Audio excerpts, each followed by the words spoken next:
दिग्दर्शक हेमंत ढोमे आणि बरीच मोठी कलाकारांची फौज असलेला एक नवाकोरा मराठी चित्रपट क्रांतिज्योती विद्यालय मराठी माध्यम चित्रपटगृहात प्रदर्शित झालाय। आणि जर तुम्ही हा चित्रपट पाहायला जाण्याचा बेत करत असाल तर थांबा, एकटे जाऊ नका, पूर्ण कुटुंबाला सोबत घेऊन जा। आणि जर तुम्ही मराठी माध्यमात शिकला आहात किंवा शिकत आहात तर हा चित्रपट तुमच्यासाठीच बनलेला आहे। चित्रपट सुरू होताच तो आपल्याला शाळेतल्या जुन्या आठवणीत घेऊन जातो। त्यातील पात्रांचे जे संवाद आहेत, त्यांच्या शाळेशी जोडलेल्या ज्या आठवणी, ज्या भावना आहेत, त्या आपल्याला आपल्या स्वतःच्या वाटतात। काही प्रसंगात कलाकारांचे संवाद इतके खरे वाटतात की एक चित्रपट नाही तर एक खरी कथा डोळ्यासमोर पाहतोय असं वाटतं। त्याचं श्रेय लेखक, दिग्दर्शक आणि त्यातील सर्व कलाकारांना द्यावं लागेल, कारण ते नट किंवा नटी न वाटता खरे पात्र म्हणून जिवंत झाले आहेत। चित्रपट संपल्यानंतर अमेय वाघ यांनी साकारलेला बबन मात्र तुमच्या लक्षात राहणार नाही असे होणे अशक्यच।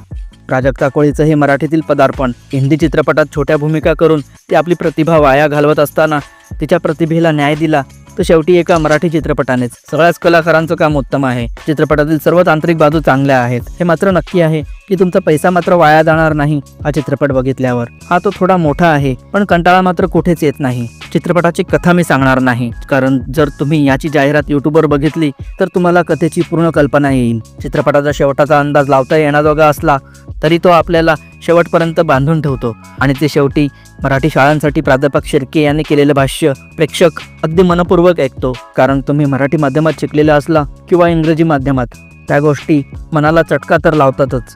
सध्या मराठी शाळांची स्थिती काय आहे हे आपल्या सर्वांनाच माहीत आहे आणि ही स्थिती बदलायची जबाबदारी ही आपलीच आहे। यांनी लावलेली आग ही वणव्यात रूपांतरित करण्याची जबाबदारी आपलीच आहे। सरकारकडून अपेक्षा ठेवणं म्हणजे शुद्ध मूर्खपणा, कारण प्रत्येक शहरात काळा पैसा पांढरा करण्यासाठी कोणत्या ना कोणत्या राजकारणाने उभारलेली एक 5 स्टार शाळा आपल्याला पाहायला मिळणारच।